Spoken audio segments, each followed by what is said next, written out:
Every day affords you the opportunity to be you again. Good morning and welcome to Rise and Shine. Today is the Wednesday edition. Of course, midweek already, and we're still having those nostalgic feelings from the inauguration and all that followed suit. Work has begun in earnest, and it's more like what we are going to be looking at this morning. Thank you so much for joining us once again. My name is Janice Kobum. Good morning, Africa. Good morning, Nigeria. Good morning, Akwa Ibom State. Of course, it's midweek and it's a great time to be alive, a great day to rise and shine. Of course, we still have that opportunity given the time left in the year. My name is Uyai Aneka, and thanks for joining us this morning. I do hope that you are already following us across all social media platforms, all of which you can find at spectrumtv.ng.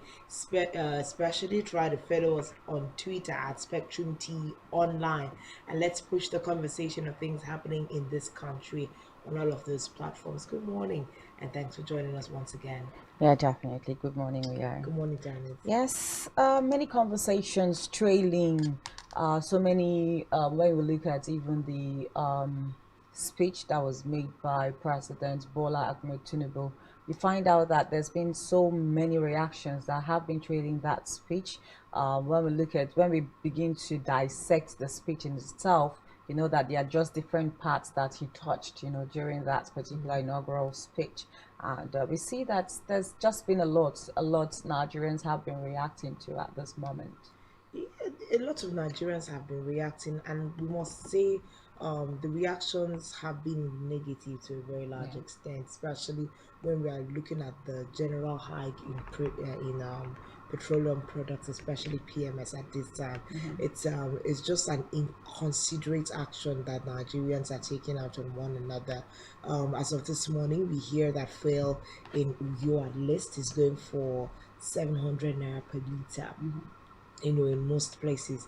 How did we wake up from buying fuel at about To something. two something on Monday morning, and after the president's speech, That's a Monday. that same Monday, the prices of fuel, skyrocketed? Who are you warning? Are you warning the president, or you're making life difficult for Nigerians? This fuel that you're currently selling at the high price, the current price that you're selling, did you buy it, from an unsubsidized price? It doesn't make sense. If you have a problem with the speech of the president, move your negotiations to Aso Rock. Let there be a dialogue. The president is not currently buying fuel at 700 naira. He is not hopping from one bus to the other, not having to deal with the fact that once transportation increases, food prices increases, and everything else does. It doesn't make sense. Sometimes Nigerians just like to be unreasonable in their approach to situation, and this one is one of the most bizarre experiences that we've had as a country. We've heard that in some states, Edo states, for instance, they have said, once we see you selling, petrol higher than the cost that is approved, we are going to seal up your, filling station. And I think that that's very important at this time. It's really making life difficult. Yeah, definitely making life difficult for Nigerians. Like we'd always say, Nigerians seem to be the problem of Nigerians. But again, we'll dig into that very, very deeply and very soon as well as part of our major stories because we're having reactions and counter reactions from different quarters, different governors reacting to this particular fuel hike, and of course the announcements by President Bola Ahmed Tinubu on his first day of inauguration saying that there's going to be no more subsidy in the country. But let's take a look at our flash stories for this morning. Of course, we know that on May 29 was when former President Muhammadu Buhari took his final bow from office, of course, handing over the mantle of leadership to President Bola Ahmed Tinubu. And so, immediate past Nigerian President Muhammadu Buhari was on Monday received in his Daura country home, Daura Katsina State, after serving out his two-term as president. Buhari had on Sunday during his nationwide broadcast to mark the end of his administration told Nigerians that after handing over to his successor on Monday, he would return to Daura Katsina to look after his cattle. He had also claimed that he found it easier to control his cattle and sheep than fellow Nigerians. Buhari has been president for the last 8 years, starting from May 29, 2015 till date, May 29, 2023. Yeah, I'll just pause there. But there are just certain things about this particular comment, that doesn't just sit well at this moment. There's a lot of things that will not sit well, as it were, but then the president had continued to reiterate the fact that he was going to, go back. And when he says it is easier for him to control his cattle than for him to do that, to control Nigerians. Nigerians. Well, you may say that there is a problem with the statement, but isn't it true? You know, as we stand currently, what is the fault of the sitting president with regards to, oh, the subsidy is going to be removed? Nigerians are just difficult. As it is, people generally, because so you can say that the former president is in his right. Um, the magnitude of certain things that might have been resolved with just negotiations, or let's rejig a policy here and there, people will get in the way, also sometimes for selfish interest. Of course, the cattle is more like wherever you tell the cattle go, the cattle is going to go. Cattle are not humans, they are just going to take the instruction of the shepherd, as it were. So if the former president says he likes the peace that comes with leading cattle right now, after leading for 8 years, that he so also really wanted to lead the country, having led us now for 8 years, he has said he would rather pick his cattle Because I over. was going to pick you on that particular Yeah, comment, right? President Muhammadu Buhari, before he became really president, wanted to be the he president. tried 5 times before he got a ticket, or rather became the president of the country. So if you say that the former president is now saying, oh, it's much easier, for me to take care of my cattle and my camels, than taking care of Nigerians, or what now? How did he even put it? I think that's quite a slighting comment there, because you won't expect everybody to take your decisions or your opinion hook, line, and sinker. There are people that will tell you, no, Mr. President, I think we should do it this way. And like everybody would always say, if it's a superior argument, then it has to go. But I think they're coming to say, oh, it's much easier taking care of my cattle than taking care of Nigerians. Then it really doesn't sit well. Well, at this point, we'll just be grateful that that chapter is gone, because one thing is to have a desire and an aspiration to get something done, and then you go there and realize, okay, maybe I really didn't have the capacity, to handle this, and he was overwhelmed in the process. But of course, something else that stands out in the statement that he made was the fact that he couldn't wait to go home, and then he's also looking at reducing the number of his sheepfold, because he did not save. But okay, let me quote him. But I have to reduce their number because I cannot save enough to buy them feed, he stated. Now I know that there is one of our guests who continues to say, oh, from 2015, where the former president Muhammadu Buhari came into governance, he had a certain number of Cattle. cattle. They did not give birth, they did not die, they did not multiply, just the same number. And now you're hearing that he even wants to reduce them because he did not save up enough money as president of a federal republic for 8 years. Let's not even go to snoop into the salary structure of the president, or the fringe benefits that he had, or all the honorariums he must have enjoyed as president of the nation, or the fact that he's currently going to be on pension. for a lifetime. for the rest of his life. And suddenly this same president doesn't have enough money to cater for a large number of cattle. Sometimes some elites communicate with the rest of the world like people don't have the ability to think. But well, as it is, the Muhammadu Buhari chapter is closed to a very large extent, and we will not be bothering as to how he wants to run his household with regards to the businesses he wants to be involved. But the greater part of the conversation was that there was a rousing welcome Yeah, for him definitely. in Daura. That cannot be overlooked at all. Yes. There was a rousing welcome. His people were appreciative of the fact that he has led well. But then again, from those videos and all the welcome party that was organized, Nigerians also picked a little bit of holes here and there. Okay. When we look at even the road leading to his Daura country home, you see that it's not tarred. And those were concerns that a lot of Nigerians raised at the point. But again, to add to all of the welcome party that was done for former President Muhammadu Buhari, of course, still on Tuesday, we saw that he attended the special Dubu Festival organized by the people of Daura Emirate in Katsina State. Now, his former special advisor now, Femi Adesina, revealed that he attended Doba Festival organized in his honor by the Emir of Daura, His Royal Highness Umar Farouk, on the 30th of May 2023, which was yesterday actually.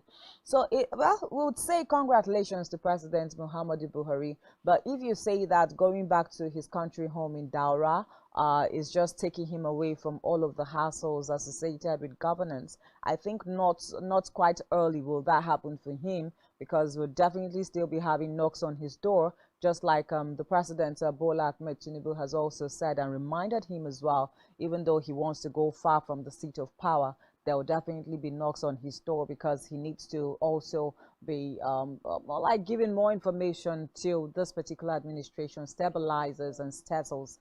So he should, as a matter of fact, be expecting those knocks on his doors.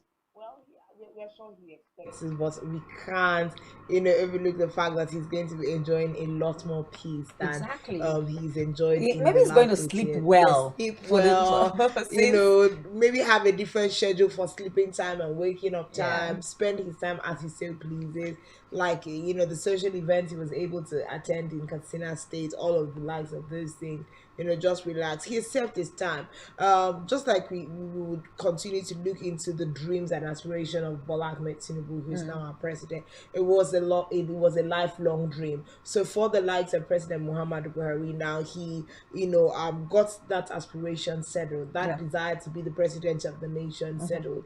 If he continues to score himself high ranking in his service to the nation, well, like the former president of Kenya, Uhuru Kenyatta, had said to him, leave it and give it a few weeks and a few months for you to be able to analyze how well you actually did. It's Nigerians that will tell you if you Definitely, did, definitely. So, but for now, he's closed shop and gone back to Dara and just settled back into Normal life. almost a normal life, because Normal it's life. really not going to be a normal life.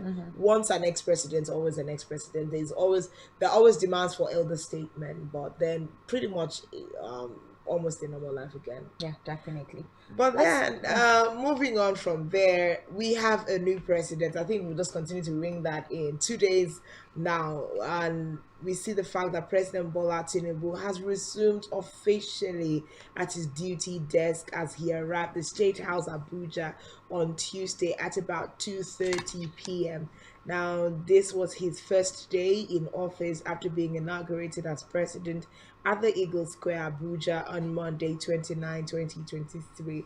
Now, the president was received at the forecourt of his office by Vice President Kashim Shettima and some other senior government officials, including the Speaker of the House of Representatives, Honorable Femi Gbajabiamila, and the Permanent Secretary of the State House, Tijani Umar. Also on hand to receive him were the Governor of the Central Bank of Nigeria, CBN, Godwin Emefiele, the Group Chief Executive Officer, GCEO, Nigerian National Petroleum Company Limited, Mele Kyari, former Lagos State Commissioner for Finance, Mr. Wale Edun, information, Mr. Dele Alake, who is one of his newly, appointed members of cabinet, and a member of the House of Representatives, Honorable James Faleke. Of course, as of Tuesday, he was expected to meet later with the NNPCL boss, Kiari, and CBN Governor Emefiele, supposedly over the brewing fuel crisis and the new administration's monetary policy. It looks like a very great place for the president to have decided to start the two most important issues on the table: money and petroleum products. Of course, we expect to hear how those meetings have gone, because we are there are postulations of reviews where monetary policies are concerned.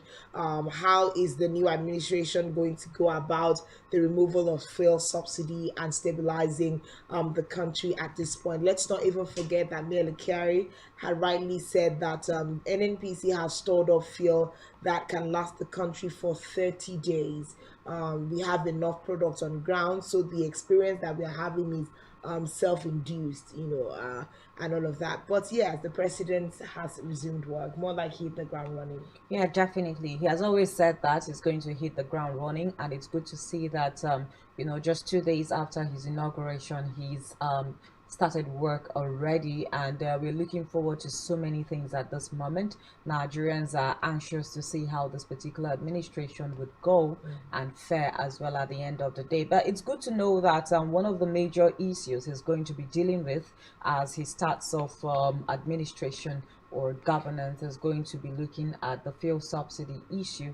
But first and foremost, I think that to be fair to President Bola Ahmed Tinubu, we should even commend him, for wanting to remove subsidy if there was any in the first place. Let that be removed. But most especially, or most importantly, let it be that, there's enough fuel on ground to cater for the teeming Nigerians in the country at this moment. And then another issue, just like you mentioned, the issue of the Naira redesign policy.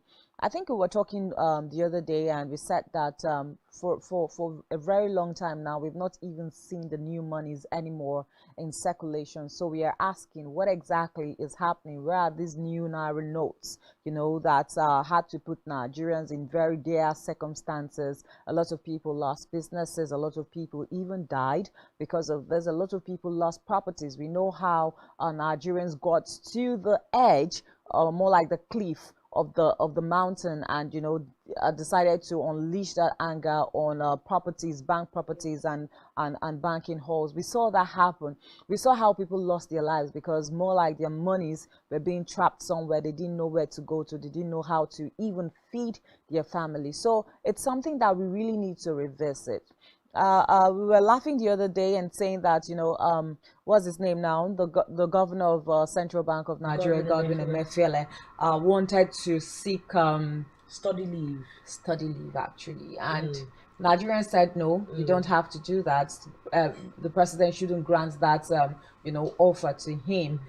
So let him be in the country. Let him answer questions as to why all of that came in and what the rush was all about initially, and where we will be going to with all of this. Remember, just recently the interest rate has been increased as well. So all of these issues are things that we have to let Nigerians know why and where we are going to with all of this. So I'm happy that the president, Bola Ahmed Tinubu, is going to be revisiting those issues, and I just hope that at the end of the day, it is something that will be beneficial. Whatever results comes out from these revisiting and reviewing, it's something that will benefit the totality of Nigerians, moving forward.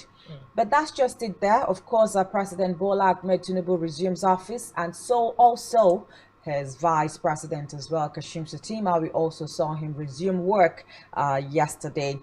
They've hit the ground running, like they say, and we hope to see how all of this will benefit Nigerians in totality. We are looking forward to 100 days in office and what that will achieve in this particular administration. Let's go over now to a very second major story of the morning. Of course, still on the scarcity, fuel scarcity yesterday that hit the country following the decision of marketers to shut down filling stations after Bola Ahmed Tinubu's pronouncement that fuel subsidy is gone. Marketers and operators have increased petrol pump price now to 210 to 500 naira per liter. Now, remember that in his inaugural speech, that is the president now, Bola Ahmed Tinubu, the president said the immediate past president, Muhammadu Buhari, did not budget for fuel subsidy in the second half of the year. The payment is gone for good. A check on Monday evening around the nation's capital showed that long queues are back as residents buy fuel for 600 to 700 naira per liter against 220 naira per liter. In Lagos, for example, the sharp increase in fuel pump price is almost 100% as Lagosians purchase the products for 370 naira per liter from 180 naira per liter. And then in Warri, the pump price had jumped to 500 naira per liter. Of course, in Akwa Ibom here, we are also looking at 500 naira per liter as well. And I know that, yeah, you always talk about how much salaries minimum wage is, and when you compare it to the high prices of goods and commodities, you compare it with the rate of inflation in the country, you find out that what 30,000 naira minimum wage is getting for you is not up to what 18,000 naira at a time would have gotten for you in the same country. But it's good that we've seen different reactions from different places as regards this particular decision by marketers, oil marketers or petroleum marketers at this moment. We've seen that in some places they have started sealing up fuel stations, right? If you sell beyond the normal pump price, your fuel station will be sealed. And I think it's also a good step in the right direction at this moment. We don't have to make life much more difficult for Nigerians. The petroleum marketers are the current problem of the country that we are sitting in, because the current products that they have in their filling stations or their depot are the ones that they bought at the subsidized rate. It's fair, and clear in the statements of the country, as it were. The subsidy budget ends in June. It means that the new administration is saddled with the responsibility of looking for how to cushion the effects and how to balance out, because come July, they do not have where he's not going to be able to just append his signature anywhere and get monies for subsidy because it was not factored in. And like I said earlier, the reaction is uncalled for by the petroleum marketers and individuals at this time. It's sheer greed. You're ripping off the next Nigerian, and let's do it. The month of May just ended. Some people got 15,000 naira salaries, 20,000, 30,000. How much do people really earn in the country? And if you're going out now, someone was saying yesterday, her transportation that would usually take her 700 naira will now cost her 1,600 to get to work. When you calculate 1,600 times the number of times you need to get on that route, and minus it from your bulk of salary, how much are people left with? You still need to feed their health emergencies. It's unreasonable by these people. Like I said earlier, find a way to communicate and solve your grievances. Like the now a Bolt driver in Abuja was saying, it's the unreasonable step taken by these marketers. But then it's not like Nigerians did not see this coming again. And if we say we saw this coming, especially on the part of Ipman and fuel marketers, why didn't they look for a different way to sort this out? And all of the agencies that are involved in regulation, from the NNPCL to the Labor and other agencies, just like some of the video feeds that we are seeing for fueling stations that are getting sealed up, a lot more people should experience this. And when we say that your fueling station is sealed, there should be a sanction that is so heavy for the owners of for the people operating that. It goes beyond just coming to put this sealed stamp on it. When you seal their filling station, what is the repercussion? Exactly. What is the punitive measure put on anyone that is currently making life difficult? For the next 30 days in this country, we can buy fuel at 210 and 270 respectively in different states. Why the surge? It's terrible. It's terrible. More like panic buying at this moment because these oil marketers are actually hoarding the fuel for a time when, of course, the implementation of the subsidy removal will be, in action. But at this moment, we just take a video footage of Governor Babajide Sanwo-Olu and what he has to say about, the increase in fuel pump price by oil marketers. It's too early in the day for people to begin to second guess our new president. This is a pronouncement, and I think it's unfair on all of our, major marketers to want to begin, to seize, opportunity in areas where it's not. I mean, we all need to be sincere in this country.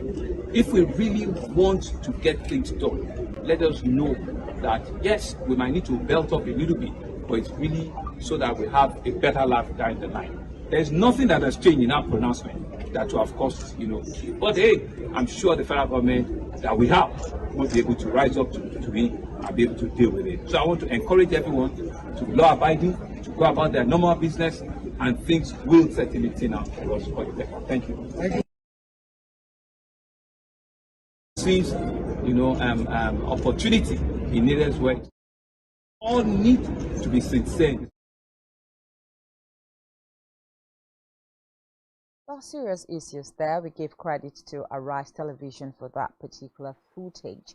But yes, we've seen governors. Osun State Governor also is one person that has reacted to this particular action by oil marketers. And here is Babajide Sanwo-Olu also, reiterating the fact that it is useless at this point in time. It is unhumanly at this point in time for us to begin to see fuel scarcity, and it's artificial. Yeah, artificial fuel scarcity and hike in prices just because a pronouncement has been made. Has that pronouncement been implemented? It's another question. It's sheer greed, and like something you raised earlier, the part about panic buying. When we now see people panic buy, let's not forget that fuel is the combustible. So we're looking at the possibility of accidents. So are we really ready for the price of our greed in this country? People are having to go buy, because the likes of NNPC will continue to sell the fuel at the normal price. You now have black marketers go buy the fuel at normal price and come stand by the roadside and sell it between 800 to 1,000 naira. Let's not forget the hazard that this can cause. So really, this is more about Nigerians calling themselves to order, because this is really not on the president. I know that as a people we are quick to want to look for a way to start bashing on the president. Oh, he's not doing this good. It was insensitive or not right of him to put that in his speech at that time. It would have been written in another way that would have not made triggered Nigerians also sometimes just really like to be triggered. The president was just stating the obvious and gave his reasons. I just see it as, but then it is happening. Nigerians need to call themselves to order. Petroleum marketers in the country should call themselves to order, because I usually see this experience when you get into like a tricycle or you're heading somewhere. The market woman will say, no problem, sure, you've increased the price of transportation, you will come and meet me in the market. It's a vicious Exactly. Yes, I've heard them do that a lot. They say, no problem, transportation has gone up, you will come to buy rice or garri. Exactly. The price, just everything goes up. Let's not even forget that it's been difficult for people to feed in the last couple of months. Really, really difficult for people to feed, and now this is going on. Pitiable, and I hope Nigerians can find a way to survive. But let's come back to the home. Before we come back to you, we have a message from someone watching us. His name is Muhammad. He says, "Hi, good morning. Good to see you this morning in good spirit. I would like to make a little remark regarding the former president's statement that his cows are easier to rule than Nigerians. Indeed, her statement was impregnated by full of wisdom." Okay, cows don't have tribal groups or religious affiliations or regional divides. Neither are they sentimental in any sense, unlike Nigerians, where every issue predicates around those issues as against the rule of law. It says, "Now, truly, I pity our leaders. Personally, I was a team leader of just a group of 13 people. By my third year in office, I developed BP due to the difficulty I faced managing their greed, insatiability, sentiments, and so on. Since then, I refused my appointment to lead people." Muhammad Abubakar from Maiduguri. Like I said earlier, you A can't. point there. Yes, you can't take out the wisdom. It's just true. Cattle are easier to lead than people generally. You can't fault the former president for saying that. But then, Mohammed's response this morning just settles the issue. Different perspectives, different prism. Like I said, also Nigerians just like to be triggered, so we can decide now that we all want to be triggered by the former president's speech, and then we can all find angles to drag that down. But then if you really look at it, are we not difficult? Look at what we are seeing in the country. Human beings generally are very Human difficult. beings generally. Then when we add the touch of Africa and the touch of Nigeria inside, it makes it double the price, at Yeah. this time. But then, And from a very funny side, Yeah. he was a team lead to lead just 13 people. just 13 people. And 2 years after, he Yes. developed high blood Yeah. pressure. And this is someone that has done it for 8 years with over 215 Million million people. people. Like he said rightly, divided along ethnic lines, religious lines, political interests. It is massive. You just have everything dragging at you at at some point. Really, now Mohammed has really made me feel for the former president. Let the man go and rest. Please, Dara, take care of our former president. Now it's time for President Tinubu to see how hot the seat is. Yeah. Like we said earlier, what you ordered versus what you actually what you experienced. got, He really wanted to be president. Emilokon, it was his turn. It is now his turn. Let's see what he will say when he's done. For 8 years. But then, No, for 4 years actually. that's why I said 4 or 8 years. Okay, 4 or 8 years. Four or Because 8 after years. 4 years, we'll go back to the polls again Yeah. to decide whether he comes back or not. Nigerians would have a lot to say about that. But then let's quickly come to the home front. This is Akwa Ibom State, and also on May 29, we had the inauguration and swearing in of the governor, Pastor Omoyeno, into the Hilltop Mansion. And of course, we've also seen him reel out some appointments in the state. We see the likes of Prince Enobong, who were appointed as secretary to the state government, SSG. We also saw the fact that Dr. Nathaniel Adiakpan, who sent out this communique, who is the permanent secretary, Government House, made this news available to newsmen Tuesday night. Now, according to the statement, Pastor Eno also appointed Mr. Kerete Udo as chief press secretary, Mr. Nietu Sen as senior special assistant, media and publicity, Mr. Otobon Edem Idiong, chief of protocol, and Dr. Mrs. Udragabong Inam as his economic advisor. Now, the statement was dated 30th of May 2023. It reads, the governor of Akwa Ibom State, Pastor Omoyeno, has approved the names of the aforementioned into those positions. Of course, looking for the right men for the job to kickstart his work in office. Yeah, definitely. And of course, seeing that Mr. Ekerete as Chief Press Secretary has been retained as well. Remember that in the just concluded administration of Udom Emmanuel, we saw Ekerete as the Chief Press Secretary. At this point, if he is retained, would we say that there's some kind of interference from the outgone government, or we'll just say that Mr. Ekerete is supposedly very good on the job, and that's why we're seeing him being retained as a chief press secretary? Let's not also forget that in governance, it is also very good that you get to reshuffle your cabinet, right? So that people do different things, people do new things to also test the capacity as well. So, many congratulations to those that have been appointed at this moment. But again, I think that Akwa Ibomites will be looking at this particular appointment as some kind of interference from What's the the outgone. influence of Yes, what's the the influence? Yes, from the outgone governor. That will put us in a really risky place, but it's all postulation. Yeah. We cannot say it's a yay or a nay issue as at now, but these appointments have been done. A number of people that were in the cabinet and administration of Udom Emmanuel have seen themselves resurface. Now, this is just quite a small fraction of appointments. Imagine when the whole thing is reeled out, how much more people will we have? And let's not also, not to be biased, some of them have been very relevant in governance, but you raised a very salient point. Sometimes it's good to bring fresh minds and fresh hands to the table. So let's see how the work gets done. But these people are here, and let's see what their contributions to the Akwa Ibom State government will be, and the influence of the new administration on the state. Yes, and then most importantly as well, a lot of Akwa Ibomites are looking forward to how this particular cabinet will be formed. Let there be equal opportunity for everybody Spread across board, let's not have a situation where this particular group or Because the local senatorial government, district yes, this of the particular local governor. government, because nepotism, it also functions, even within states. It's not just about national now. Oh, this particular geopolitical zone is not represented and all of that. We could also find nepotism being displayed, within the state. So let's see how Pastor Moino will come on board and constitute his executive, his cabinet, to reflect the identity of every ethnic group right here in Akwa Ibom State, and that would do him a whole lot of good, because I trust Akwa Ibomites to backlash when this does not happen at the end of the day. But we hope that he will make good decisions in terms of his appointment and setting up his cabinet as well, to give him a robust administration and a smooth running as well. We'll join Mary Joseph right now, who's standing by for the news brief, and when we come back,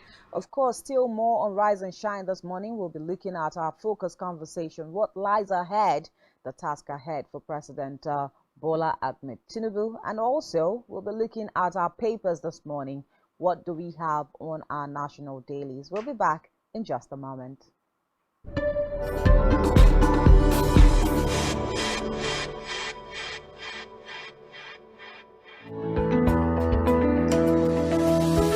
Business exists only to meet the needs of the people, but there's an extra advantage if your product and services are pitched on a platform that gives you the added advantage over your competitors. For your desired return on investment and so much more, advertise on Spectrum Television, on StarTimes DTH Channel 421, and on free-to-air with a frequency of 12733. Spectrum Television, broadening your horizon.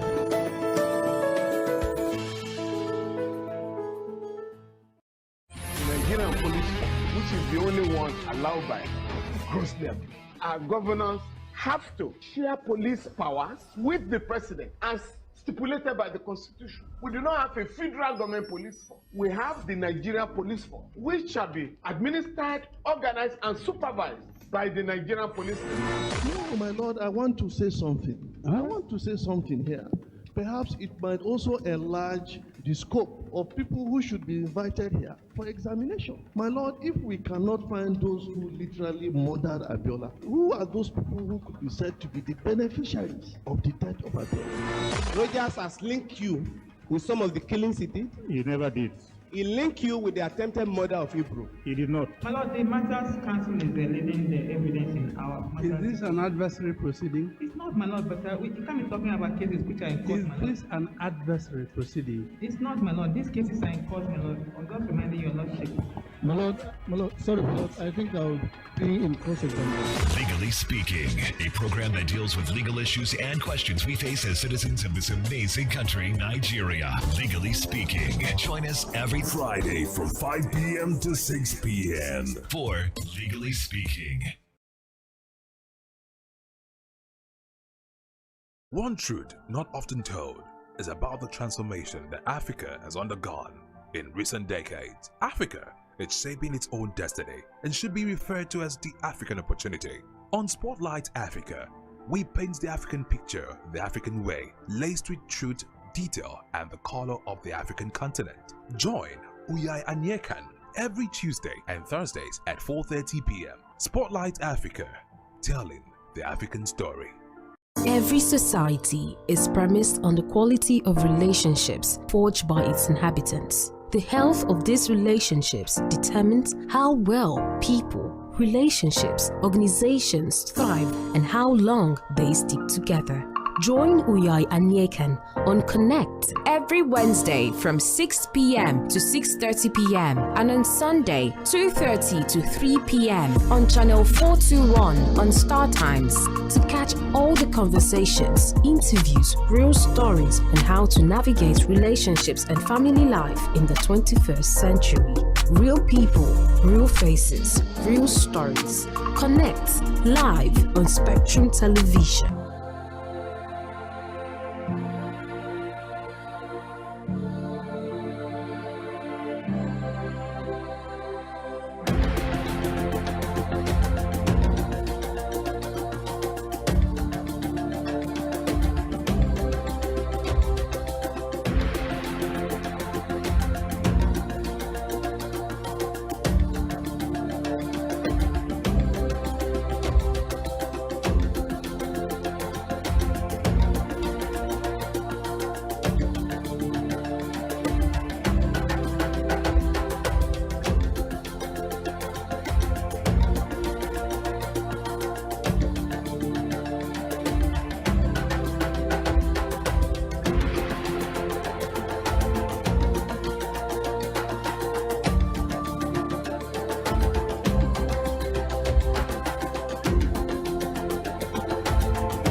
states and government, Secretary General, distinguished delegates. This was the Lagos Nigeria for Spectrum TV to report for the last 6 seconds to counting.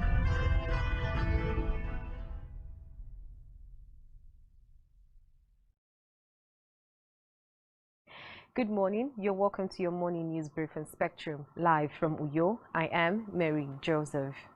We start our news brief this morning with a report that President Bola Tinubu has ordered the Department of State Security Services, DSS, to immediately vacate the office of the Economic and Financial Crimes Commission, EFCC, in Ikoyi, Lagos. Tinubu, in a statement by his media aide, Tunde Rahman, called on the DSS to vacate the premises. The president said in a statement that if there were issues between the two important agencies of government, they would be resolved amicably. In the meantime, the Nigeria Labour Congress (NLC) has tasked President Bola Tinubu to ensure the speedy execution of all his policies for the betterment of the country. The Ondo State Chairman of the NLC, Oladele Amoko, gave the charge in the interview. In Akure, congratulated Tinubu, the 16th President of Nigeria, and also advised him to ensure that the removed fuel subsidy funds do not end up in the wrong hands, as people are expecting much from the new government. Back here, Akwa Ibom State Governor Pastor Umoino has approved with immediate effect appointment of some state officers. This was made known in a press release signed by the Permanent Secretary, Government House, Dr. Nathaniel Adiakpan. The release listed the appointees to include Prince Enobong Uwa, Secretary to the State Government, Ekerete Udo, Chief Press Secretary, Anyete Usen, the Senior Special Assistant on Media and Publicity, Otobong Edem Idiong, the Chief of Protocol, Dr. Udaobong Inam, the Economic Advisor. Heading straight to the foreign scene, Ukraine has denied involvement in the drone attack on Russia's capital, Moscow, and responded with derision. An advisor to the presidential office in Kyiv, Mikhailo Podolyak, said that they are not directly involved. He said that Russia's drone may have returned to their senders. Meanwhile, the Ukrainian government advisor predicted that the number of attacks on Russian territory would probably continue to increase. And finally, in sports, Juventus will pay a sum of £620,000 fine as part of a settlement agreement with Italian football authorities over a case concerning payment of players' salaries. The settlement means Juventus have accepted that 10-point penalty and will not receive a further point deduction. It brings an end to an ongoing cases involving the Turin club. We'll have details of this more in our news at 12. I am Mary Joseph. Let's head back to Rise and Shine, where we have Janice and Uyai on standby. Do have a wonderful morning. States and government, Secretary General, distinguished delegates. This was the Lagos Nigeria for Spectrum TV to report for the last 6 seconds to counting.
Spectrum TV, broadening your horizon.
Welcome back. If you're just joining us, this is Live and Shine, and we're coming to you live from Uyo, the capital city of Akwa Ibom State, Nigeria.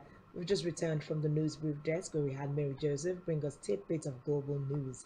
But before we went to the news brief, we saw the fact that former President Muhammadu Buhari received a rousing welcome at his country home in Daura, Katsina State, upon retirement and, of course, relinquishing the position of president to the now President Bola Ahmed Tinubu. We also saw the fact that yesterday, which was the 30th day of May, the President of the Federal Republic of Nigeria, Bola Ahmed Tinubu, resumed office at 2:30 p.m. and was, of course, to have some meeting with the NNPCL boss and also that of the CBN. Fuel scarcity has become a problem in Nigeria as a reaction from the inaugural speech of the president. It continues to make life difficult for Nigerians. Back here in Akwa Ibom State, there has been appointment of some members into cabinet of Pastor Umo, and of course from SSG to some other key positions in the state. These and more are conversations that we have already had on Rise and Shine. One way to catch up on all that is to follow us across all social media platforms, all of which you can find at spectrumtv.ng.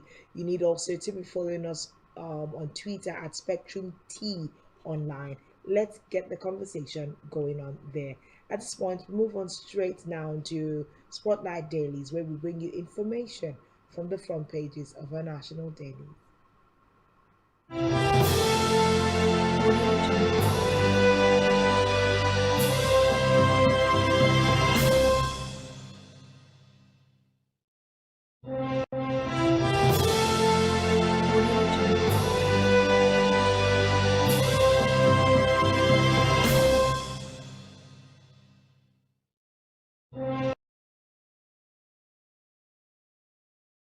Quite interesting times for Nigerians.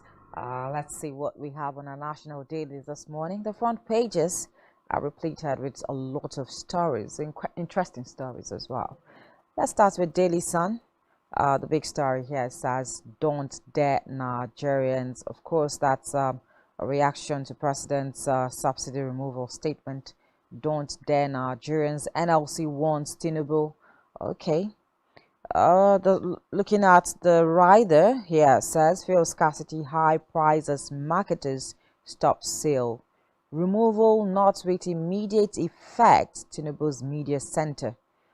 TUC ask president to dialogue with stakeholders. Reps NMPC, NMDPRA backs president, decries panic buying. NNPCL lost 2.8 trillion naira to subsidy. Those are all riders to this particular story. Moving on, NGE mourns, describes Dr. C as strong advocate of press freedom. Senate leadership, Kalu in talks with Yari's camp. Rider says move to stop Yari on Democratic group. You can find details of that on page 27.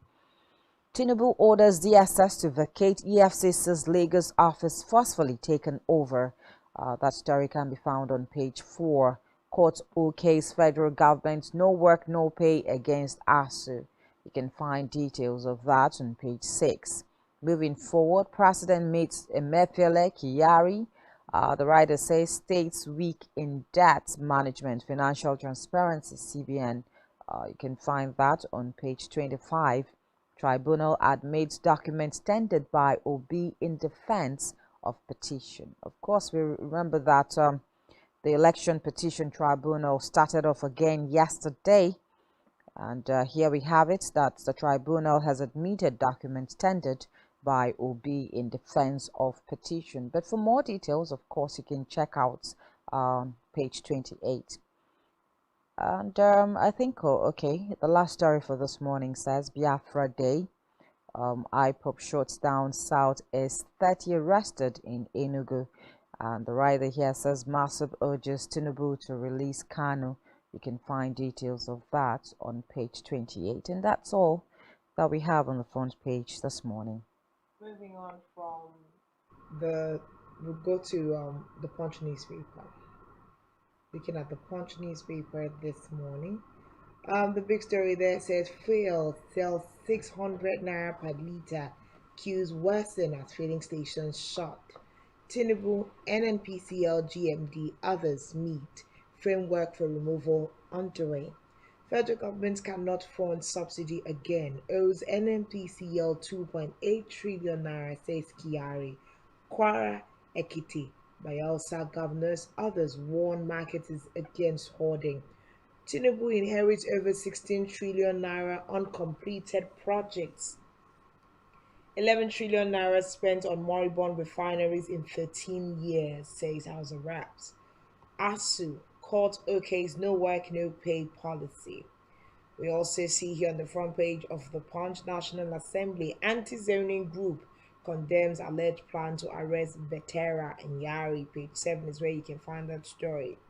OAU student Adedoyin, workers back death sentence, hotel forfeited. Oyo police storm auxiliaries hideout, arrest 78 with arms. Page 4 and 5 is where you can find that story. And that's what we have on the front page of the Punch. We quickly run through the front page of the Nation newspaper this morning. The Nation newspaper, the big story here says stock market gains 1.5 trillion naira on Tinubu's policy direction. Okay. PDP LP open case before tribunal. Petrol crisis trail president's fuel subsidy is gone pronouncement. And we also have OAU students they doing 2 orders get death sentence. Of course, that death sentence is by hanging. We'll get details of that story shortly. Federal government owing NNPCL 2.8 trillion naira, says Kiari. And moving forward, Zenith Bank, Africa's best in corporate governance. Is it finance now? Okay. I think that's just about the stories that we have on the front page. Yes, that's just about it on the front page of the Nation newspaper. Moving on from the Nation this morning, we take a quick look at Nigerian Tribune. Let's look at Nigerian Tribune. The big story there says auxiliary escapes as police arrest 78 suspects, recover arms, ammunition during raid. 84 live AK-47 ammunition, 19 pump action rifles, 4 AK-47 magazines, 724 live cartridges, others recovered, police say. Labour talks tough, queues spread, petrol prices rise, Tinubu's subsidy removal remark. Governors warn against panic buying, go after marketers. Federal government owes NNPCL 2.8 trillion naira, says Kiari. That story can be found on page 2. We also see here Nigeria spends 11.350 trillion on turnaround maintenance of 3 moribund refineries between 2010 and 2020, says Reps. Ask federal governments to revoke 37 inactive refinery licenses. I remember I was having this conversation of people who have licenses but never do anything with those licenses within the country. Okay, Timothy Adegoke's murder. Court sentences Adedoyin hotelier to death by hanging. So pitiable. 10th now moves to stop Betera and Yari by undemocratic means uncovered. NAD. Page 8 is where you can find details of that particular story.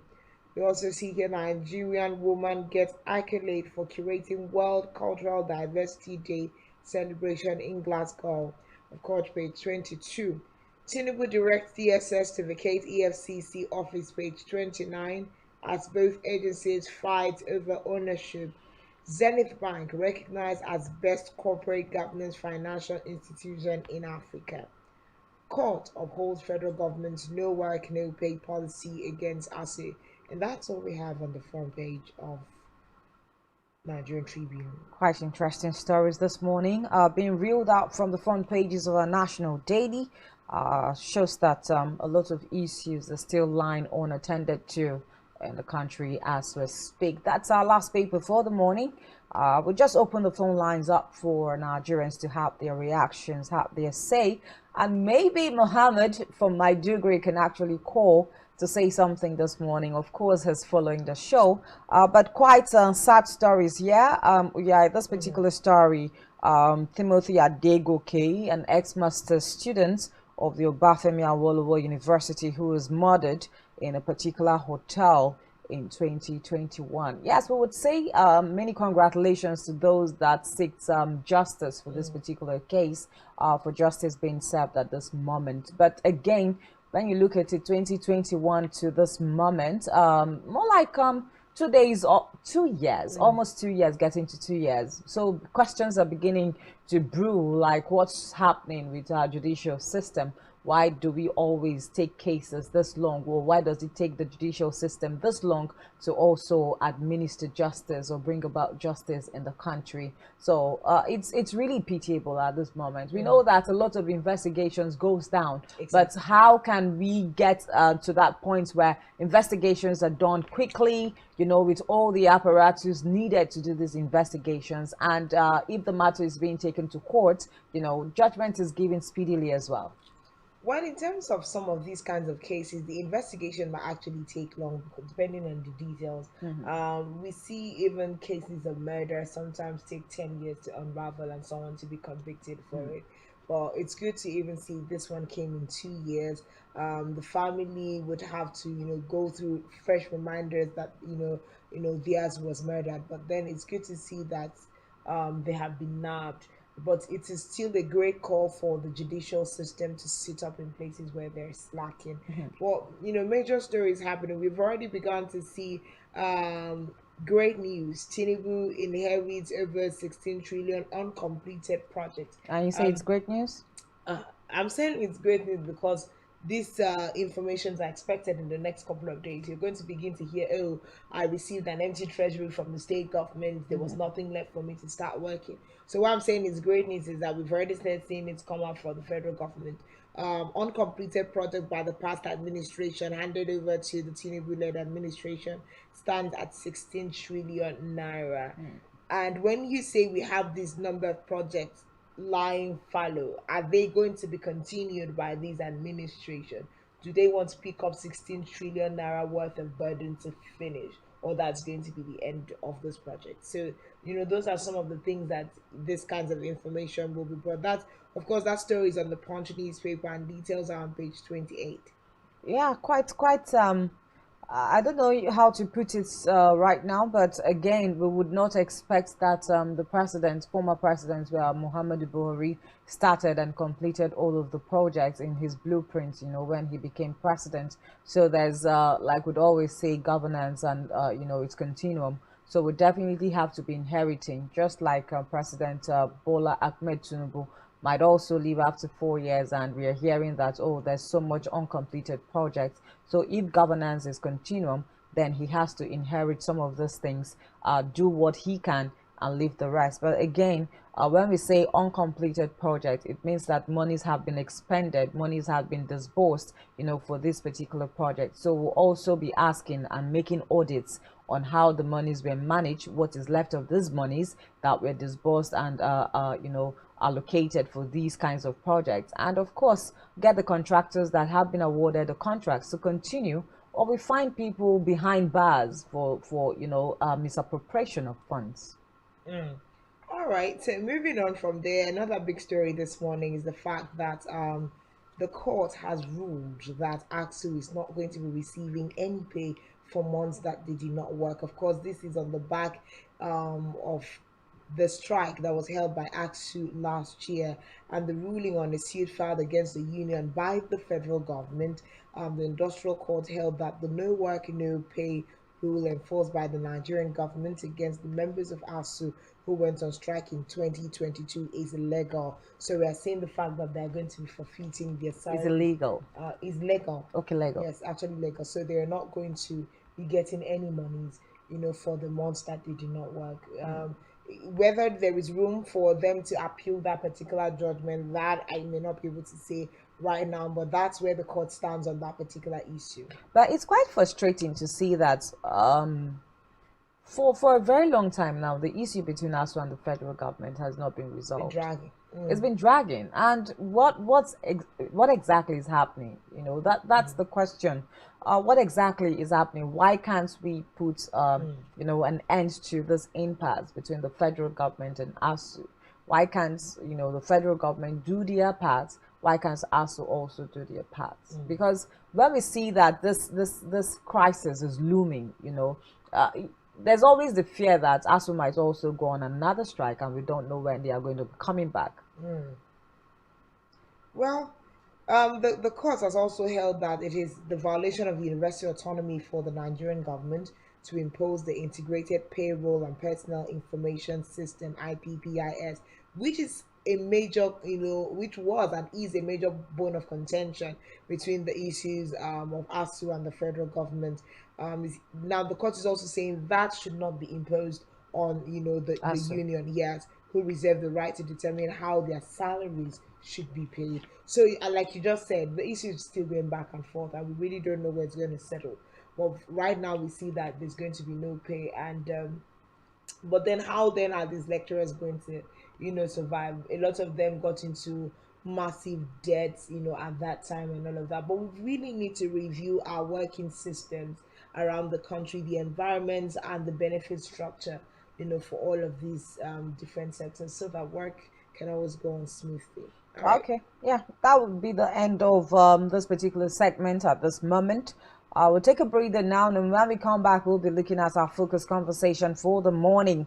A lot of inherited, uncompleted projects for this present administration. And our focus this morning will be the task ahead for President Bola Ahmed Tinubu. Joining us will be Jide Ojo, a columnist with Punch newspaper. We'll be right back after the short time.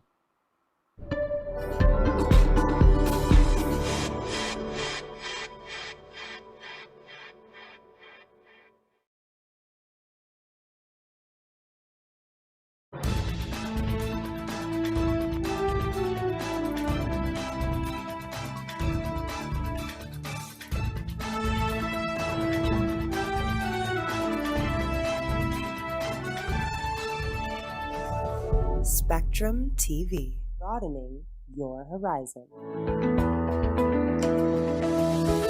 Business exists only to meet the needs of the people, but there's an extra advantage if your product and services are pitched on a platform that gives you the added advantage over your competitors. For your desired return on investment and so much more, advertise on Spectrum Television, on StarTime's DTH Channel 421 and on free-to-air with a frequency of 12733. Spectrum Television, broadening your horizon.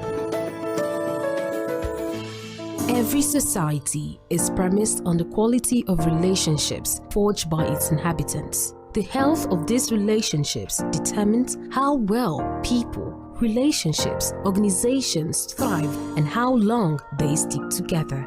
Join Uyai Anyekan on Connect every Wednesday from 6 p.m. to 6:30 p.m. and on Sunday 2:30 to 3 p.m. on channel 421 on StarTimes to catch all the conversations, interviews, real stories and how to navigate relationships and family life in the 21st century. Real people, real faces, real stories. Connect live on Spectrum Television. Nigerian police, which is the only one allowed by grossly abused. Our governors have to share police powers with the president as stipulated by the constitution. We do not have a federal government police force. We have the Nigerian police force, which shall be administered, organized, and supervised by the Nigerian police force. No, my lord, I want to say something. I want to say something here. Perhaps it might also enlarge the scope of people who should be invited here for examination. My lord, if we cannot find those who literally murdered Abiola, who are those people who could be said to be the beneficiaries of the death of Abiola? Rogers has linked you with some of the killings he did. He never did. He linked you with the attempted murder of Hebrew. He did not. My lord, the matters counsel is leaving the evidence in our Is this an adversary proceeding? It's not, my lord, but you can't be talking about cases which are in court, my lord. Is this an adversary proceeding? It's not, my lord. These cases are in court, my lord. I'm just reminding your lordship. My lord, sorry, my lord, I think I'll be in cross-examination. Legally Speaking, a program that deals with legal issues and questions we face as citizens of this amazing country, Nigeria. Legally Speaking. Join us every Friday from 5 p.m. to 6 p.m. for Legally Speaking.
spite of the vital falsehoods of manufactured lies by immoral objectionable propaganda woven about me and my capacity to serve as a governor, we chose the truth over lies and decided to arise with our vision. Let me thank very special my political father, my worthy predecessor, His Excellency, Mr. Ubon Godwin, who supported me against all odds to make this day a reality. To our immediate First Lady, Dr. Mrs. Mufa Ubon, and your companion in chief, thank you for your extraordinary support to my political father, and know that you will always avail us anytime you look at your door for a wise counsel. We have said many times that after today, we will walk away from governance. Your Excellency, no one, no good father, goes back to a baby and abandon the baby. I don't want to be an orphan, and so please don't walk away. We will still need your wise counsel, and we will still need your assistance and your guidance. Let me also thank all the past leaders of our state from the military era. Brigadier General Tunde Boha retired. Major General Godwin Abel retired. Late Air Commander Tuepi Nansimpani. Late Oberlipon Senu. General Yakubu Bako retired. Late Navy Captain Joseph Adoisi. Big Captain John Ebiye retired. Urban Architect Victor Atta, the father of Nina Kwabo, the Senate Senator Barrister Bashir Obet Akpabo, CEO, and of course, let me especially thank the political father, Mr. Ben Emmanuel, CON. Thank you for your great service to our dear state. Each and every one of you came and laid the foundation by studying upon the state as reason. And one government after the other, we placed the state on a different pedestal. We pay tribute to you and we acknowledge your services. The private state will forever be grateful to you. Please permit me at this point to put on the clergy's man's hat and quote from St. Luke Gospel chapter 1, verses 46 to 50, using the King James Version. And Mary said, "My soul magnifies the Lord, and my spirit has rejoiced in God my Savior, for he has regarded the low estate of his good servant. From here henceforth, all generations will call me blessed, for he is mighty, has done great things for me, and holy is his name, and his mercy is on those who fear him, from generation to generation." Standing here this afternoon, my fellow Parliament, I'm very conscious of this inspirational moment. I cannot work from God a little emotional. I will all of the grace that has been granted me. I will all of the blessings of the Lord in my life. If someone told me years ago that I stand here as the newly sworn governor of this blessed piece of government estate, a state that is appropriately named after God himself, and have told him to see a physician for doses of malaria or hallucinating drugs, not because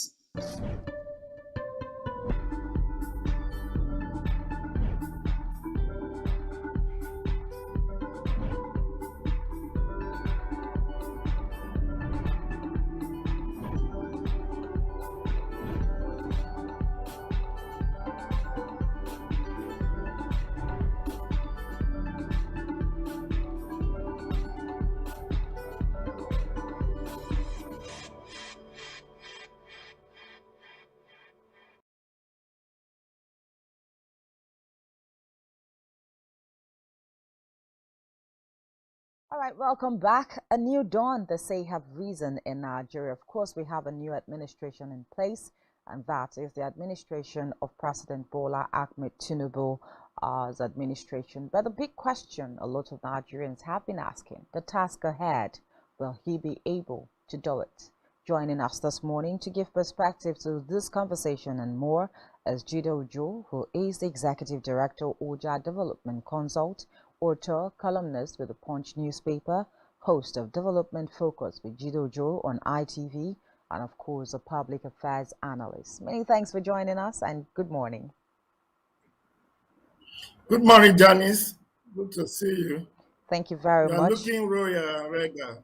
Oh, thank you. Thank you. Much appreciated. Of course, we also have Uya here. She's all greens this morning. Good morning, Jido.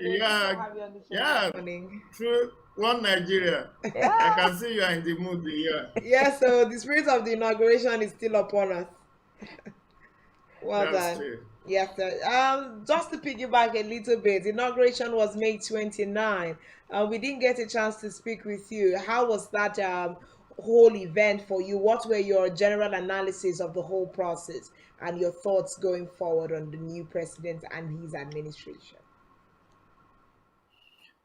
Good morning, ladies. Good morning, Akwa Ibomites. Good morning, Nigerians, and good morning, the universe. It's a great honor and privilege to be on Spectrum TV this morning to review the inauguration and the inaugural speech of the 16th president of Nigeria, Asiwaju Bola Ahmed Tinubu. Incidentally, that's what I reviewed in my column in The Punch today, and you can get to read it.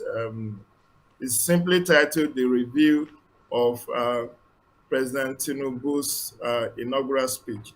So, yes, it took place here in Abuja, but even though I had an invite to go to Eagle Square, I couldn't brave it because of the watertight security. And I don't like environment where there will be push and pull. You possibly saw some of that on TV, Exactly. you know, at the different gates, people being fenced off, being pushed and pulled. I can't stand that. So I decided to follow it on TV. But he has said the much he wants to say. We await the implementation of his campaign promises. Don't forget, a former New York governor said, politicians campaign in poetry and deliver in prose. So all that he has said are not new. We have had them before.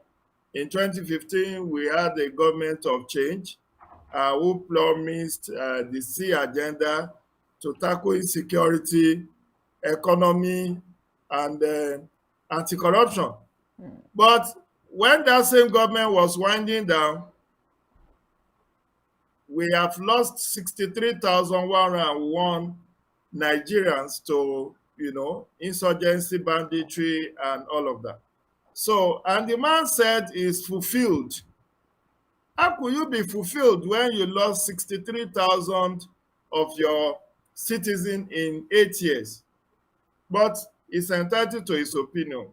So we need, as media and civil society, to set agenda for the new administration.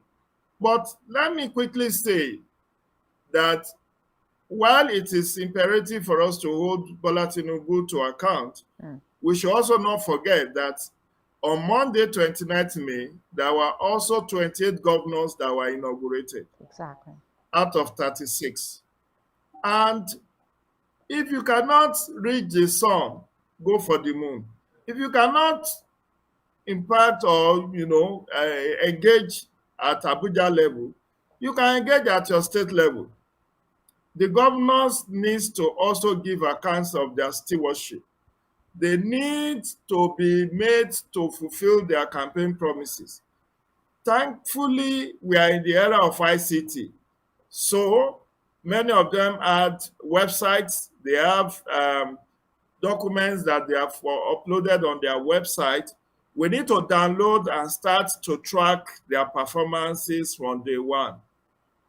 So coming back to Abuja level, we know that President Bola Ahmed Tinubu has promised a number of things, amongst which is that he will reunite the country. He said he does not see color, he does not see politics, he sees Nigerians. He has also promised that in terms of governance, he highlighted what he would do in agriculture, that he would reduce post-harvest losses. He said there should be a unified exchange rate. He called on financial institutions to reduce their interest rate. He also said he will improve infrastructure. And for you ladies and youths, he said you will be included in his government, that he will Governance of ensure inclusivity. that women and youth have prominent positions in his administration. And several other commitments were made. In terms of security, he said he will not only improve the number of security personnel, but will also improve their pay, their training, and firepower. So many things across board that were said in terms of fighting the issue of credit. He said he will make credit available to people as a means of fighting corruption. And for foreign policy, he wants to unite West Africa and Africa. He wants to galvanize support for the resolution of the conflict in Sudan and several others. So talk is cheap. We Exactly. wait to see how he goes about implementing all of this. Now, before we even go further, Mr. Ojo, I know that you pointed out one of those issues that, will be Bola Ahmed Tinubu will be facing as he begins his administration, which is the issue of insecurity. Of course, records show that about 63,000 people, 63,111 people have been killed since President Muhammadu Buhari became or assumed office on May 29, 2015. So insecurity is a big issue. Again, I think another issue that will be faced by this particular administration is going to be that of the economy. We see that the economy is in a big sham as we speak. And let's also even bring in our economic front. The Debt Management Office, DMO, has disclosed that the next administration will inherit a public debt of 77 trillion naira if the 23 trillion naira loans from the Central Bank of Nigeria are secured. Now, these are some of the issues that this particular administration will be facing. I think we should even also bring in the 133 million people that are going through a multidimensional poverty at this moment. The question will be, will this administration, be able to do something worthwhile concerning all of these issues and challenges that they are going to be inheriting from the immediate past administration? Should Nigerians be expecting anything great at all? Okay, so I think that the network is on the way or in the way right now of this particular conversation.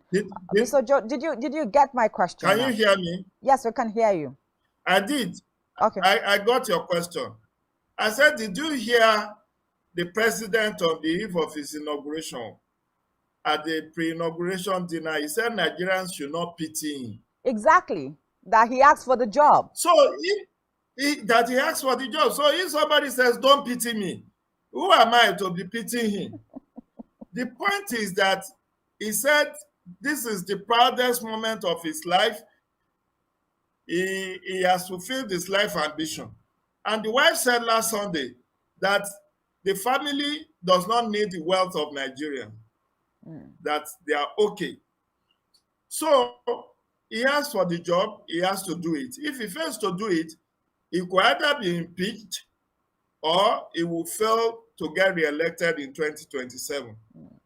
However, he has taken some bold steps, one of which is the removal of fuel subsidy. And that is generating a lot of furore now. Yeah. But we saw that coming, don't we? Mm-hmm. Buhari said there is only provision for 6 months of fuel subsidy in 2023. So just telling us that from July 1, we will be buying fuel at the regulated price, created this kind of panic buying that we have seen Nigerians, the removal of fuel subsidy. Mm-hmm. I am of the considered view that this is long overdue. We need to take that painful decision and channel the trillions that are being used to, like education, like health, and even infrastructure. So he has also promised that he will grow the economy, he grow the GDP by 6%. But as we talk, what is of utmost importance to me is how will he tackle oil theft in the Niger Delta region? What is his take on translate to a peaceful and prosperous Nigeria? Because Serious concerns there. Of course, network getting in the way of this particular conversation, but we'll try to sort that out and get Jojo online again, to help us with this particular issue. But I like the fact that he has said, how will the approach of the president now, Bola Ahmed Tinubu, translate in, meaningful decisions and, for the overall good of the country?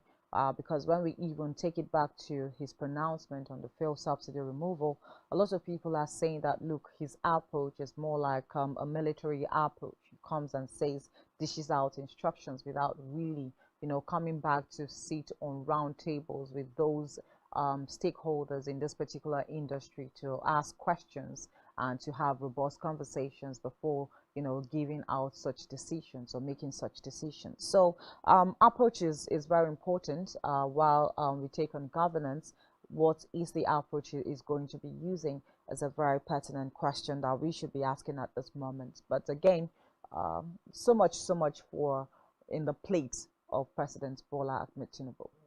When we also look at the fact that he seems ready to get the job done, of course, and reiterating that he needs no one's pity, as he was the one who applied for the job.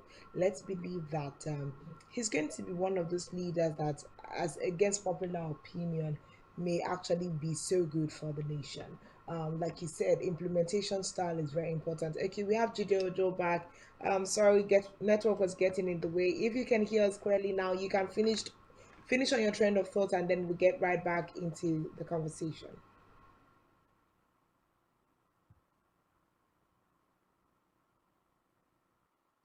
Okay, I think we still have network. I think the network is still glitching.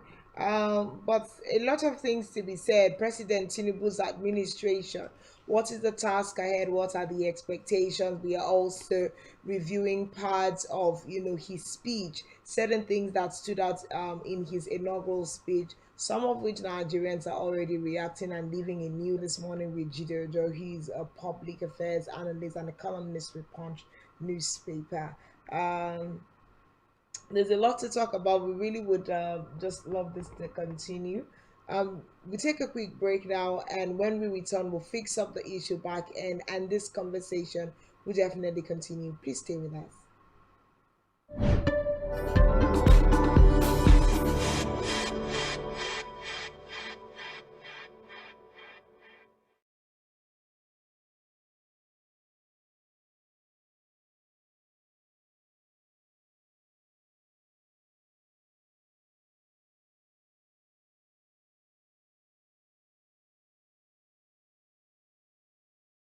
Of fuel subsidy. Unfortunately, the budget that I've glimpsed before I ask him of him. And what I've heard is that no provision is there for fuel subsidy. The fuel subsidy is gone.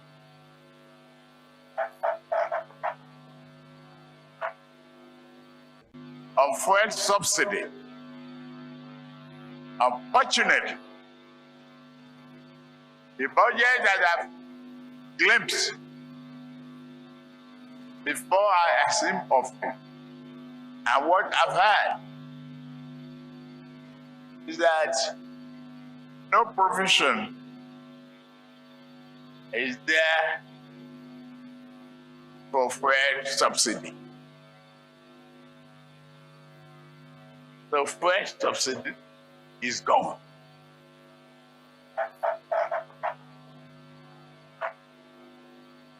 On fuel subsidy, unfortunately, the budget that I've glimpsed before I ask him of him, and what I've heard is that no provision is there for fuel subsidy.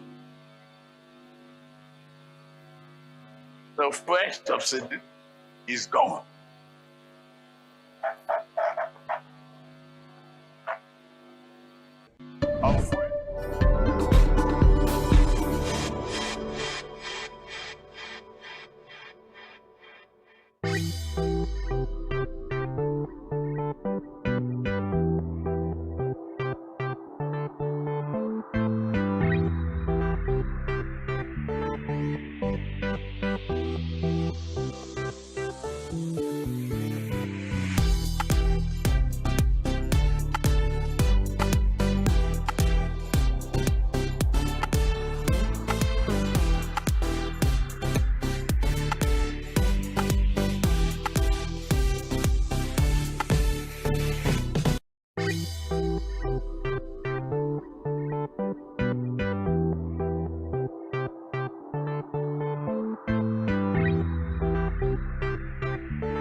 Fellow citizens,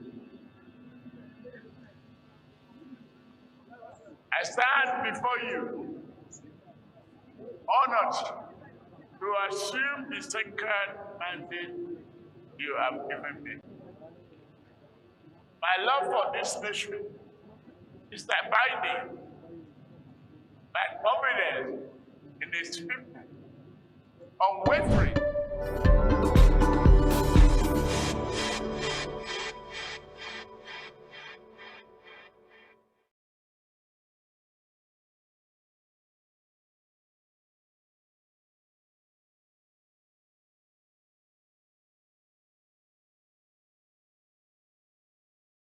All right, we sincerely do apologize. Of course, network has been in the way of that particular interview with Jide Ojo, who is Executive Director, Oja Consult, author and columnist with the Punch newspaper, and of course, public affairs analyst.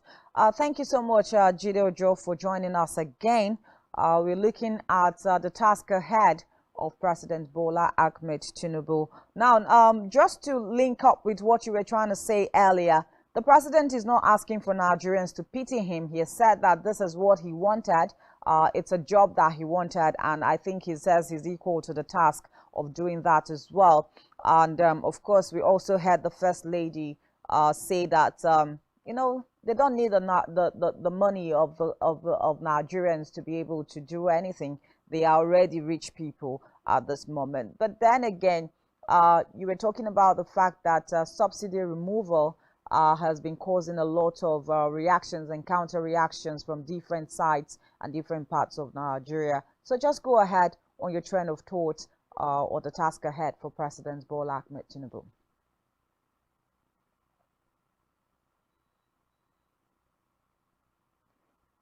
Okay, so serious issues here, Uya. I don't know what we would do at this moment, but we just need the network to work in our favor this morning so that we can have a very robust conversation with Jide Ujo, talking about the different issues. But aside from the ones that we have mentioned so far, of course, we still have a very failing and ailing health sector.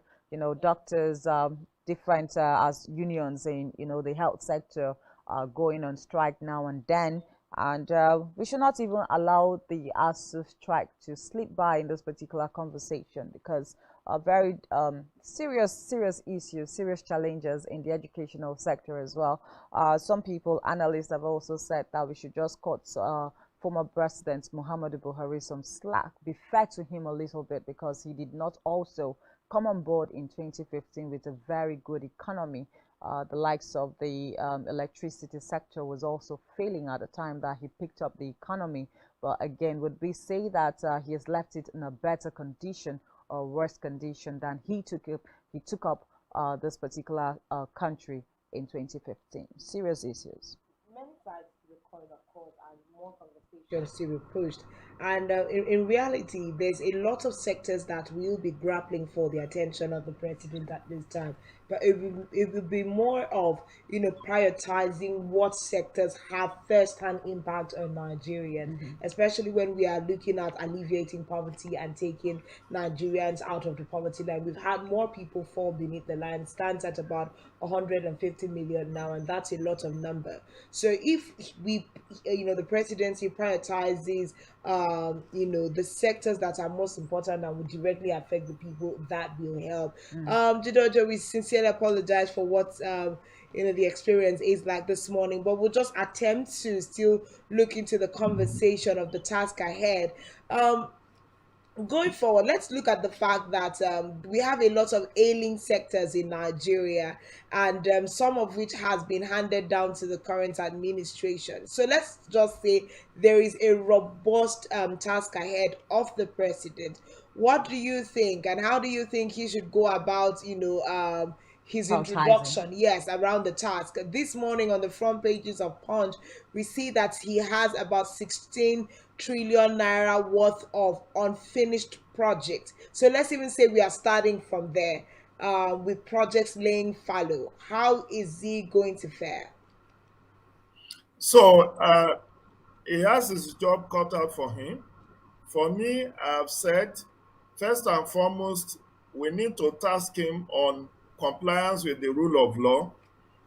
And under rule of law, we have supremacy of the law, equality before the law, and fundamental human rights. So rule of law, which he pledged to uphold, is very important. Then we also need to look at observance of federal character principle, so that there is no dominion or domination of one tribe or one religion in the affairs of the country. These are constitutional provisions. We are not asking him to go outside of the Constitution.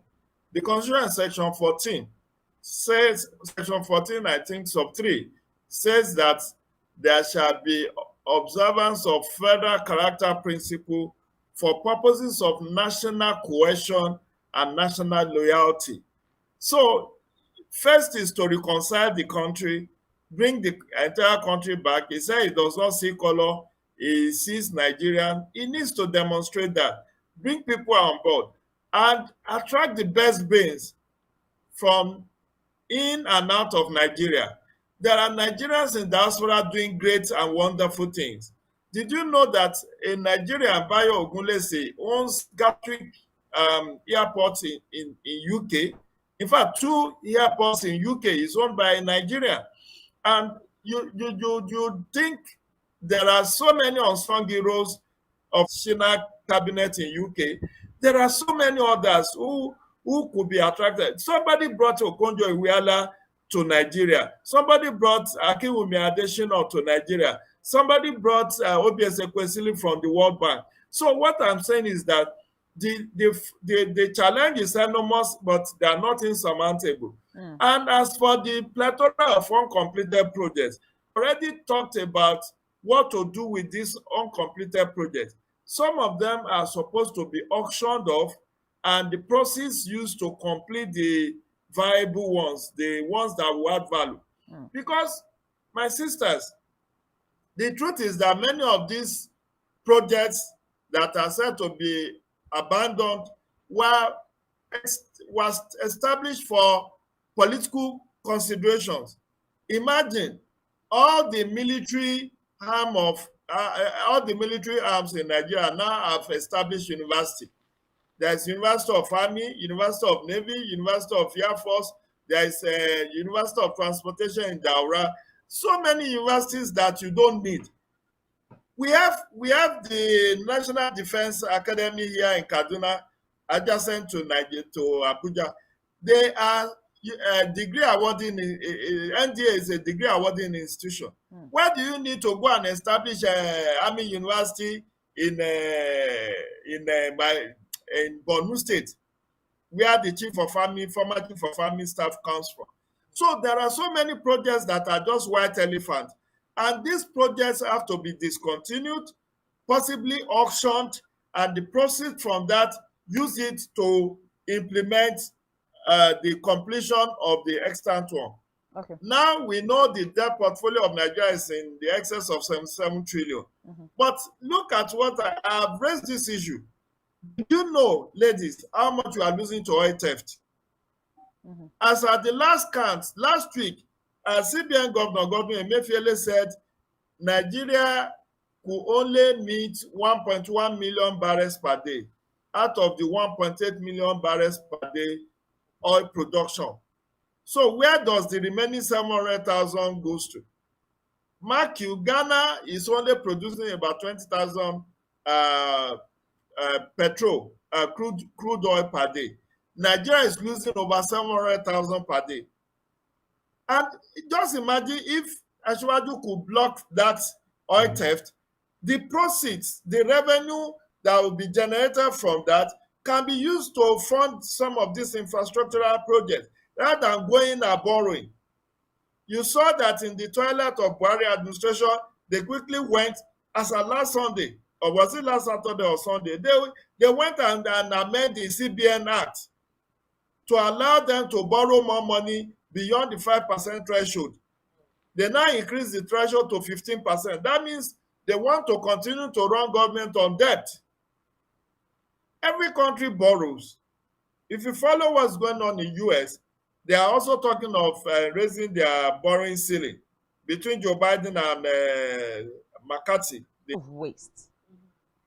Exactly. So the waste in the country is becoming something else, and making us have some of those, uncompleted projects that, like the Punch has also stated. But one thing I want to take you on this morning is I like the fact that you brought in federal character principle, as part of what will help this present administration, if adhered to properly, would help this present administration. But let's also take a swipe at the current appointments that he has made recently, and all of those people jostling for political appointments from the presidency.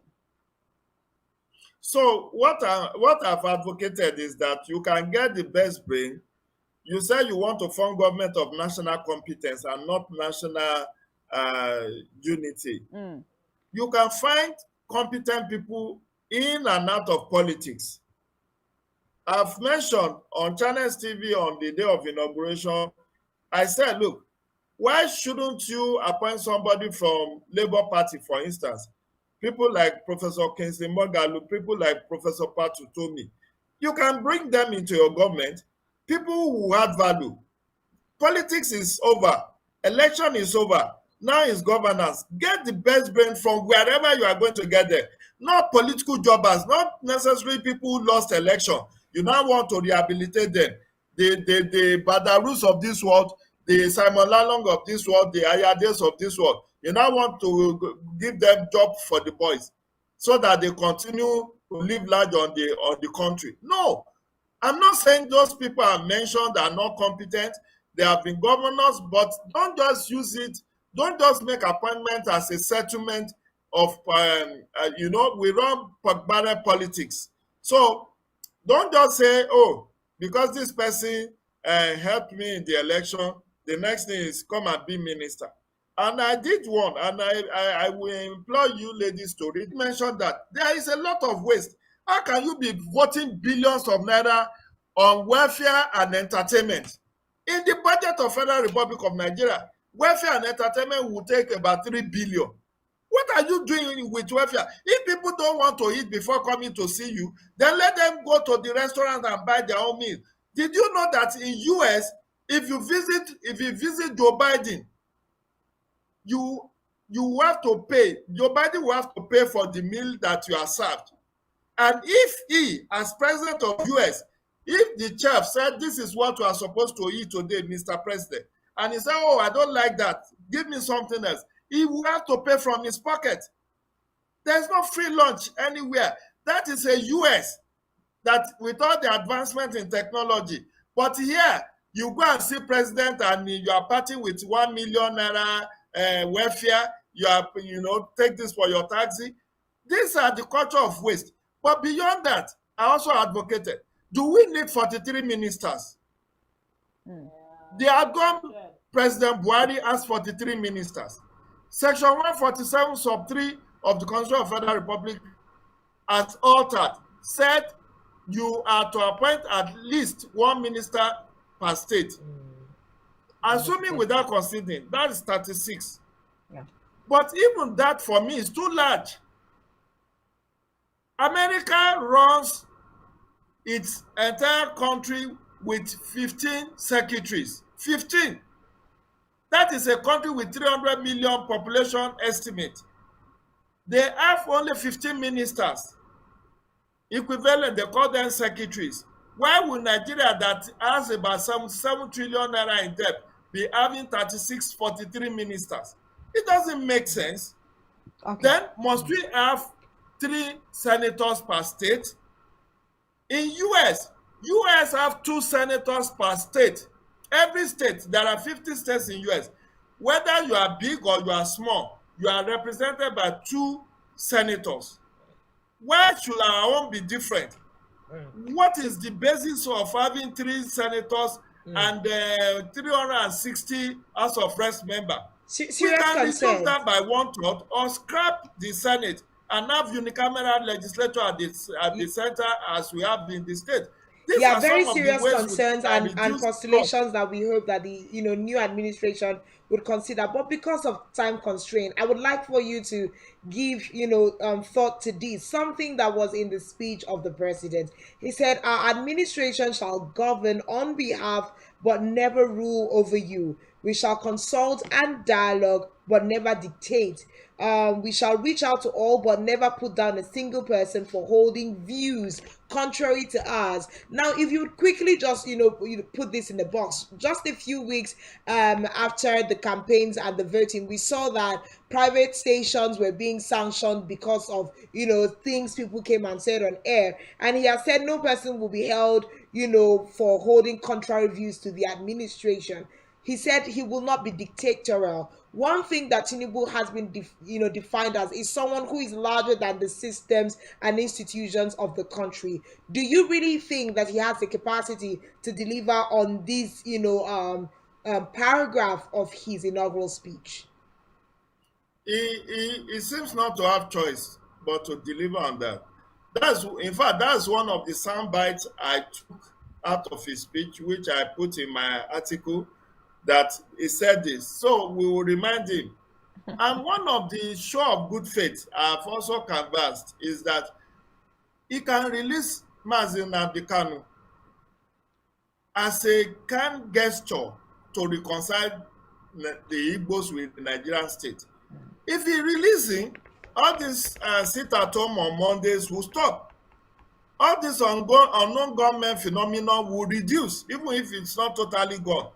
But all this hyper agitation, the only way you can douse that tension is if you release somebody who is more like a prisoner of conscience, somebody like Nnamdi Kanu. So the issue of reconciling the country must start, the healing process must start, and like I've said, it needs to go. By the way, he has only 60 days within which to form his cabinet, according to the new constitution. So there is no luxury of time. And he said he will hit the ground running. One of the appointments allegedly made on the evening of his inauguration had been denied, which is the appointment of Dele Alake as the spokesperson. But we hope that there will be no further fake news about appointment. Yeah. He needs to hit the ground running, and some of the appointments we are waiting for him to make in the immediate period is that of Chief of Staff, Secretary to the Federal Government, and his persons. That's very key. So he needs to quickly assemble his lieutenants, people who will run government within, because he also needs to do one thing, to reach out to the state governors. You know, governance is tripartite. 3 arms of government, 3 tiers of government have to work in sync. If they don't want in sync, there will be problems. If the legislature is working at cross purposes to the executive arm, and the judiciary is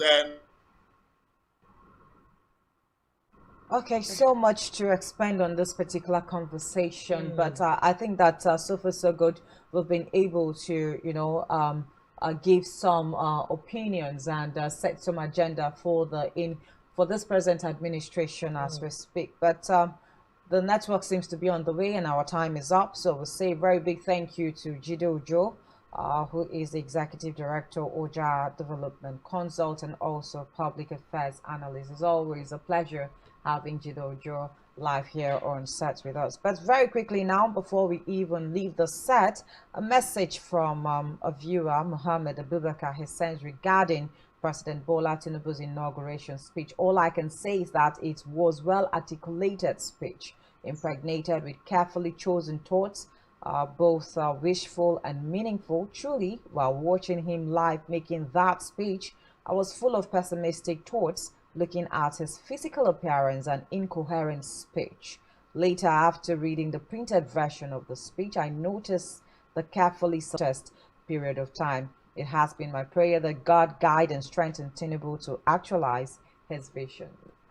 We'll just leave it at that. But I know that questions have, a reason because of the physical gait, unsteady gait of President Bola Ahmed Tinubu. But that's a conversation for a different day. Definitely. And more time will reveal what is in stock. But this is the much we can take today. Thank you for being a part of Rise and Shine.